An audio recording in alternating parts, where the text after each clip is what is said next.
بعد الانتصار التاريخي للمنتخب المغربي على إسبانيا، يستعد أسود الأطلس لخوض معركة جديدة، هذه المرة أمام خصم قوي جدا ليلة السبت. وسيواجه المنتخب المغربي نظيره البرتغالي في مباراة دور ربع النهائي من موقعة مرتقبة لا تقل صعوبة عن مواجهة إسبانيا التي حسمها الأسود بركلات الترجيح.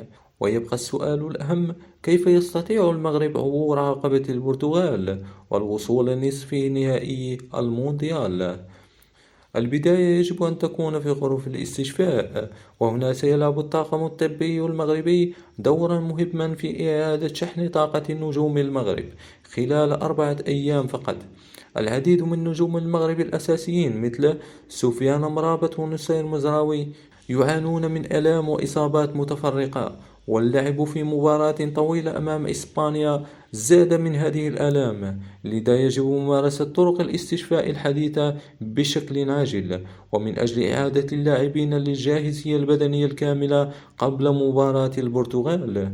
ومن ناحية أخرى، نجوم البرتغال خاضوا مباراة سهلة بدنيا أمام سويسرا، واستطاع المدرب فرناندو سانتوس إراحة عدد كبير من النجوم بعد أن حسم اللقاء في الساعة الأولى، الأمر الذي سيعطي البرتغاليين أفضلية بدنية.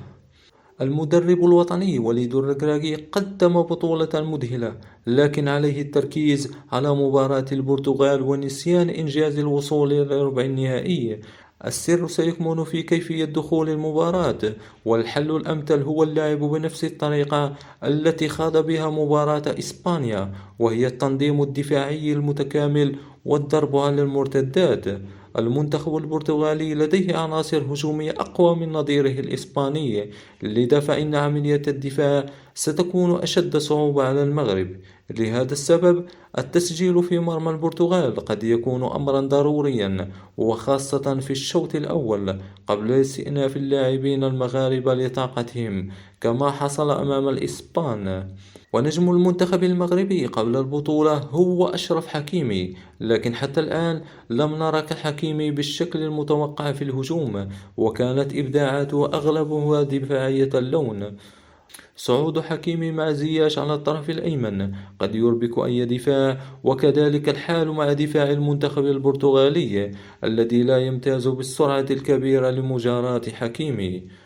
التضحية قليلا في أدوار حكيمي الدفاعية من أجل الشراسة الهجومية قد يكون أمرا مهما لدى المغرب. نقطة الضعف الرئيسية في المنتخب البرتغالي هي حارس المرمى ديوغو كوستا، الذي لم يقنع حتى الآن وليس لديه الخبرة الكافية في المحافل الكبيرة. المغاربة يجب عليهم التركيز على هذه النقطة والتسديد بشكل مباشر كلما سنحت لهم الفرصة لذلك، فكثرة التسديدات قد تؤدي لأخطاء أو فرص مع حارس متوسط المستوى مثل كوستا.